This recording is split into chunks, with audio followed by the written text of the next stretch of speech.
Oui, je sais. On dirait une Spice Girl. Ah, mais en fait, je voulais m'habiller genre en mode années 80 pour aller avec l'album. Mais je pense que c'est un peu un échec. Me jugez pas. Hein. Bon, du coup, comme prévu, on va terminer notre week-end The Weeknd. Je suis très fière de cette blague. Avec cette petite analyse sur son album After Hours. Donc pour ceux qui n'ont pas encore vu la vidéo sur la rétrospective en fait sur la carrière de The Weeknd, je vous conseille quand même d'aller la voir avant de voir celle-ci parce que ça vous donne quand même 2-3 clés pour mieux comprendre cet album, l'intention de cet album et où est-ce qu'il en est par rapport à cet album, personnellement et dans sa vie artistique. N'hésitez pas évidemment à vous abonner, à liker, à partager, à en parler autour de vous et à écouter cet album aussi. Alors je vous préviens, hein, c'est une petite analyse, hein, je vais pas faire un truc à la Franck-Océan avec The Weeknd. Enfin si vous voulez je peux le faire, mais je pense qu'on va tous crever si je le fais, parce que là ça pourrait durer 18 ans à peu près.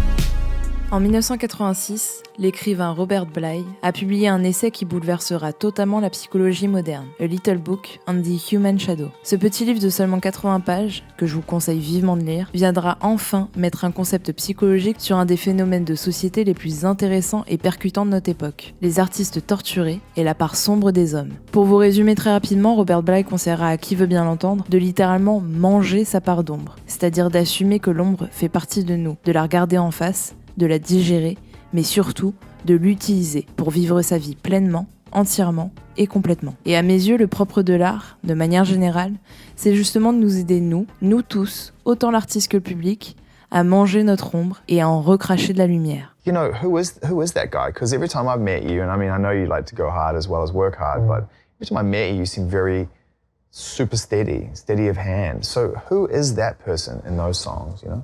That guy it is who I am, you know, and but it is who I am to myself and in my writing. Sometimes you take him and then you create more, and then it becomes this beast, and you kind of just add more to him, and then, you know, then it's just uncontrollable. He's his own character, and it just sounds good. He sounds good, you know, and he. It's like Scarface, it's like the villain. It's like, it's horrible, but you can't stop looking at it. Cette interview d'Abel est la seule interview filmée qu'il accordera de toute sa carrière. Elle se déroule à la sortie de l'album Starboy et en pleine création de ce prochain projet encore secret. Alors je ne sais pas si Abel a lu le livre dont je vous parle, mais parfois on n'a même pas besoin de lire quoi que ce soit pour se rendre compte d'une vérité aussi crue et bouleversante que ce concept de la part d'ombre en nous qu'il faut accepter et aimer. Après tout ce temps, toutes ces erreurs, ces petits tests et ces challenges, il a mûri en tant qu'artiste et en tant qu'homme. Et en mûrissant, il a surtout compris sa place ici. Cet homme qui assume sa vulnérabilité, ses vices et ses travers, qui assume aussi son ambition et les conséquences du prix à payer, et surtout celui qui saura sortir cette bête en lui, pour en créer un personnage qui nous parlera à nous tous, en masse, aux anciens comme aux nouveaux, mais surtout, à lui. Abel était enfin en passe de vraiment comprendre qui était The Weeknd. That's what the music is. It's raw, it's dark, and it's good to have darkness because when the light comes, it feels that much better, I feel. Alors que le public et moi-même, pour être honnête, avions encore du mal à nous remettre du terrible titre Call Out My Name et de son EP My Dear Melancholy, de seulement 25 minutes, sorti sans promo, à la suite de sa rupture avec Selena Gomez, The Weeknd reviendra le 20 mars 2020, en pleine pandémie mondiale due au coronavirus, avec son nouveau projet, After Hours. Alors oui, attention, j'ai dit projet et pas album, parce que justement c'est pour ça que je veux faire une analyse dessus, c'est que After Hours, c'est un putain de projet énorme et super bien géré en plus. Comme je disais dans ma précédente vidéo sur la rétrospective sur The Weeknd, c'était pile au moment où j'avais vraiment lâché The Weeknd. Donc du coup quand j'ai commencé à voir les promos arriver, les premiers clips, tout ça, bon, j'ai regardé un peu de loin, mais je vous avoue que les sonorités 80s un peu assumées là quand même, parce qu'il y va fort, ça m'a un peu saoulée. Genre Blinding Lights, j'ai pas compris sur le moment, j'ai vraiment pas compris. Et en fait, il a fallu que quelqu'un de mon entourage qui aime beaucoup The Weeknd aussi force un peu à me dire d'écouter cet album pour que je m'y mette enfin. Et je vous avoue que depuis, je me flagelle tous les soirs pour pas avoir découvert l'album dès sa sortie. Enfin, je l'ai découvert, je sais pas, 3 semaines après. Mais j'avoue que je m'en veux un peu parce que là, ce qu'il nous a fait, c'est un truc que j'ai attendu toute ma vie de fan et de passionné de musique. Il y a absolument tout ce que je demandais de la part de The Weeknd et de la part d'un artiste de manière générale, donc je suis très très contente de vous proposer cette petite analyse. Et à savoir, je vais baser entièrement mon analyse sur les visuels et les performances live de The Weeknd. Parce que lui-même dira en interview que surtout pour cet album, il va faire prévaloir en fait la mélodie, les prods, la tonalité de sa voix, etc. aux paroles en soi, et c'est pour ça qu'il y a certaines chansons comme Faith, où parfois il va dire des trucs, on comprend rien à ce qu'il dit, mais c'est parce qu'en fait il s'en fout un peu des mots et des paroles, il veut juste te donner une émotion. Et niveau émotion, on est bien dans cet album, on est plutôt très très bien. Donc voilà, je vous laisse avec cette analyse, j'espère que vous allez en profiter autant que j'en ai profité moi, et j'espère que vous verrez cet album différemment maintenant que je vous ai ouvert les yeux sur 2-3 thématiques géniales de cet album. And now performing his hit single Blinding Lights, please welcome back to The Late Show, The Weeknd. La première performance live que nous proposera The Weeknd pour soutenir la sortie de son nouveau projet sera dans le cadre du talk show de Stephen Colbert. Performant son tout nouveau single Blinding Lights, Abel s'affichera dans cette boîte lumineuse, qu'on peut très facilement référer à la télévision. Bah oui, parce qu'Abel est encore à ce jour vu comme le Starboy, la pop star sulfureuse dont tout le monde parle, surtout quand il s'agit de ses récentes ruptures amoureuses. Mais l'élément le plus intéressant de sa performance sera surtout l'utilisation de son public. Armé de panneaux qui réfléchissent la lumière, le public, malgré lui, finira par aveugler l'artiste par sa passion. Il sera à la fois celui qui contrôle sa lumière, sa gloire et son statut de star, mais aussi celui qui l'incitera à foncer dans ce personnage de Starboy qu'il n'aime pas, celui qui l'aveugle pour le pousser dans un chemin qui n'est pas le sien. Performing his new single Heartless, ladies and gentlemen, The Weeknd.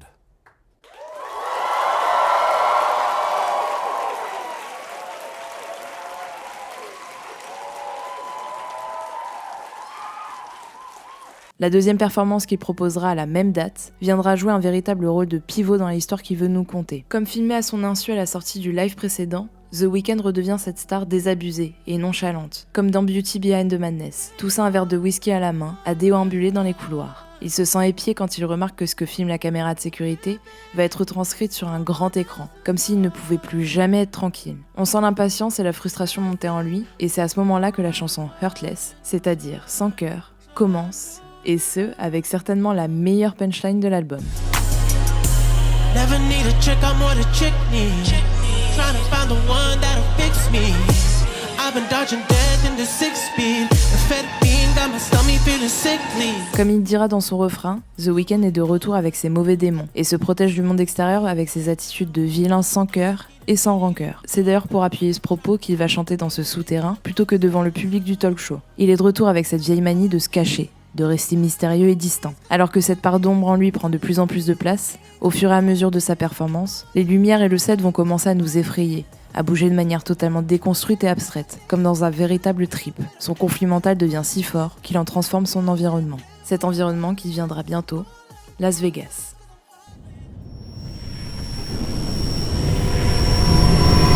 C'est grâce à ces performances live qu'on peut maintenant mieux comprendre l'idée derrière le clip Dirtless. The Weeknd se présente au début dans cette high life, celle dont il a toujours rêvé. Seul à Las Vegas, la cité des vices, il paraît en premier lieu totalement euphorique quant à sa situation. Cali was the mission. Et il a réussi. Mais n'oublions pas que pour Abel, c'est Heaven or Las Vegas. Autrement dit, Las Vegas, ça représente l'enfer pour lui.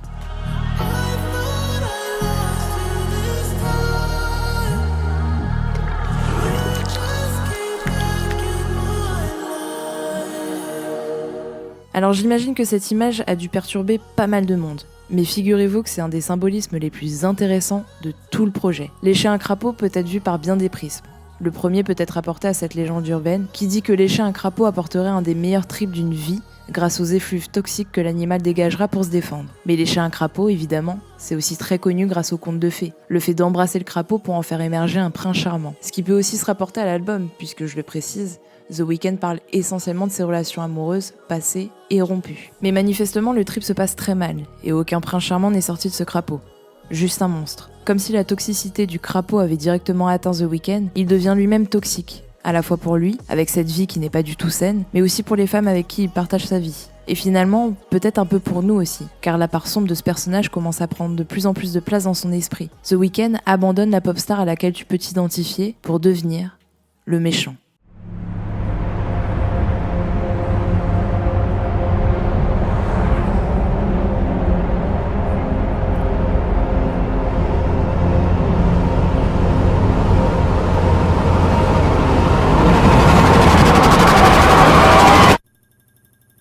Le clip Blinding Lights sera une suite directe à celui d'Heartless, où The Weeknd, ce bad guy toxique et sans cœur en devenir, prendra la voiture pour foncer sur les routes de Sin City. L'allégorie de la voiture est ici évidente pour montrer que The Weeknd a décidé de totalement s'abandonner à ce vilain inarrêtable qui monte en lui. Il fonce littéralement dans cette voie, les mains gantées, avec ses lunettes qui lui cachent de plus en plus les yeux, masquant peu à peu le reste d'humanité qui pourrait avoir encore un peu en lui. La pièce dans laquelle il se trouve par moments dans le clip me fera personnellement penser à une représentation de son inconscient, celui qu'il a toujours essayé de refouler et qu'il découvre enfin.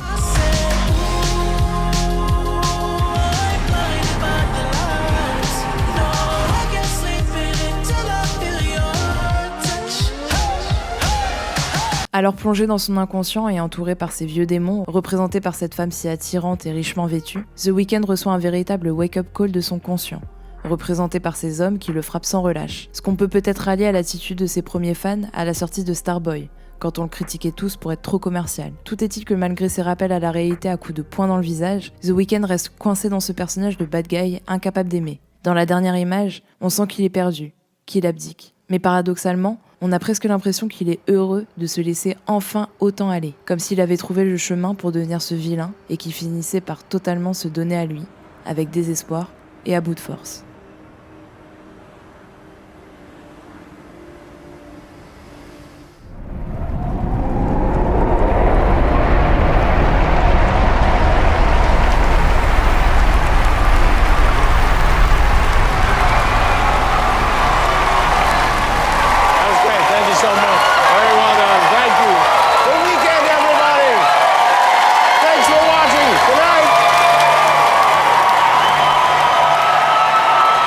Bien qu'on pourrait y voir le très connu syndrome de l'imposteur qui affirme que les artistes ne vont pas accepter la reconnaissance et admiration de ses fans et continuent à se remettre éternellement en question, pour moi, l'attitude magnifiquement bien jouée d'Abel va plutôt dans la continuité du personnage du bad guy qu'il occupe. Il fait pas le figure devant les caméras et comme tout psychopathe, il saura très bien mimer les bonnes émotions quand ça lui est utile. Mais Abel n'est pas dupe.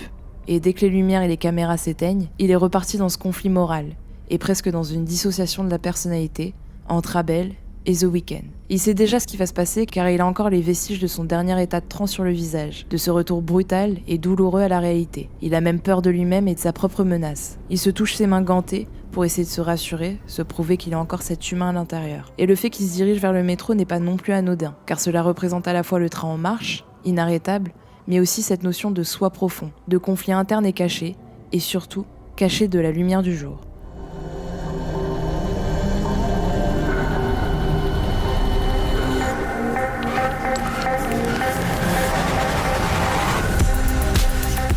Comme vu dans Heartless, le lotus est un symbole de régénération, de renouveau et surtout de résurrection. Mais là, ce n'est pas du tout dans le bon sens du terme. The Weeknd utilisera ce symbole dans le sens sombre du terme. Oui, il va se transformer, mais se transformer en ce psychopathe toxique pour les femmes et pour lui-même. Et là, c'est la dégringolade, la totale descente aux enfers.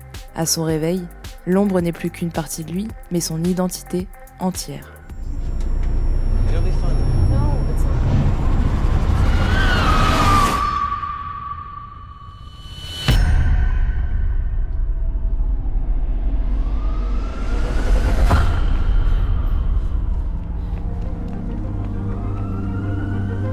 Le clip d'In Your Eyes sera certainement le plus simple à analyser car il fait directement référence à sa vie privée et surtout à ses relations passées avec Bella Hadid et Selena Gomez, mais aussi à sa relation passionnelle avec ses fans, qu'il a toujours pris l'habitude de représenter par une femme dans ses clips. Le plus important à noter dans ce début de clip, c'est que le vilain qu'incarne The Weeknd ne tuera que le petit ami de la femme qu'il convoite. Elle, il se contentera de la pourchasser et de la menacer de sa sombre et monstrueuse présence. Et en effet, dans sa vie privée, qu'il le veuille ou non, c'est comme si Abel pourchassait ses ex, car elles aussi sont des personnalités publiques, et donc médiatisées. Et il n'y a jamais de vraie rupture d'un côté comme de l'autre dans ce genre de contexte si particulier. I see there's something burning inside you. Oh, inside you. Contre toute attente, à la fin du clip, c'est elle qui va prendre le contrôle. En coupant sa tête, elle coupe son moyen à lui de pression et de possession. Elle coupe son regard, son humanité, son identité, mais surtout sa voix. Et si jusqu'ici on pensait que c'était lui le psychopathe de l'histoire, il remet un peu les pendules à l'heure en expliquant qu'elle est pas mieux, et qu'une relation, ça se fait toujours à deux. Là, c'est elle qui l'a achevé. C'est elle qui lui a coupé la tête et coupé dans son délire. Et quand même, c'est elle qui finit par danser et embrasser sa tête décapitée.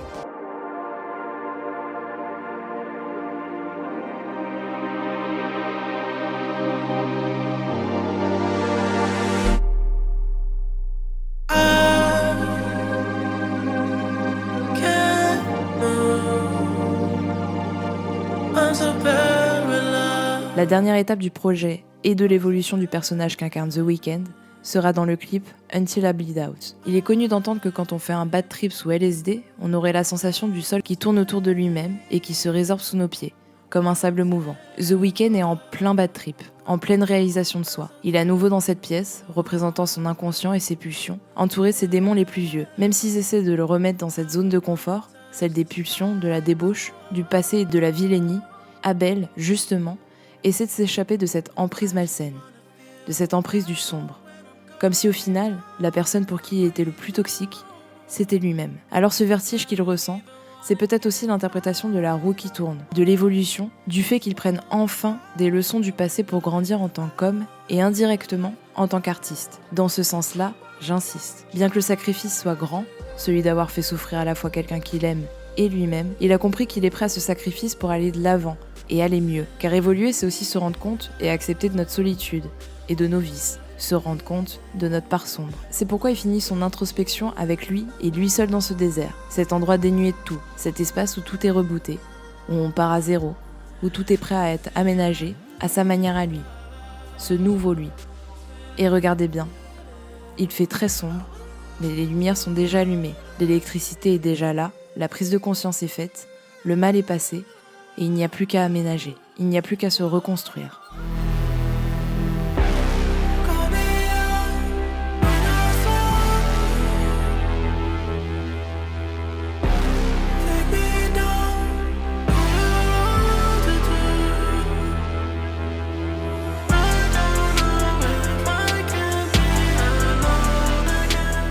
Avec ce projet After Hours, Abel et The Weeknd ont enfin atteint la consécration de leur art. Ils ont enfin trouvé leur propre voie et la clé de leur succès. Assumer sa part d'ombre, la digérer et l'utiliser à bon escient pour se rendre soi-même heureux et le partager aux autres. Fan de la première heure, j'ai fait partie de ceux qui ne se jetaient plus sur leur ordinateur pour écouter la nouvelle chanson de The Weeknd. J'ai aussi fait partie de ceux qui râlaient et qui réclamaient l'ancien The Weeknd.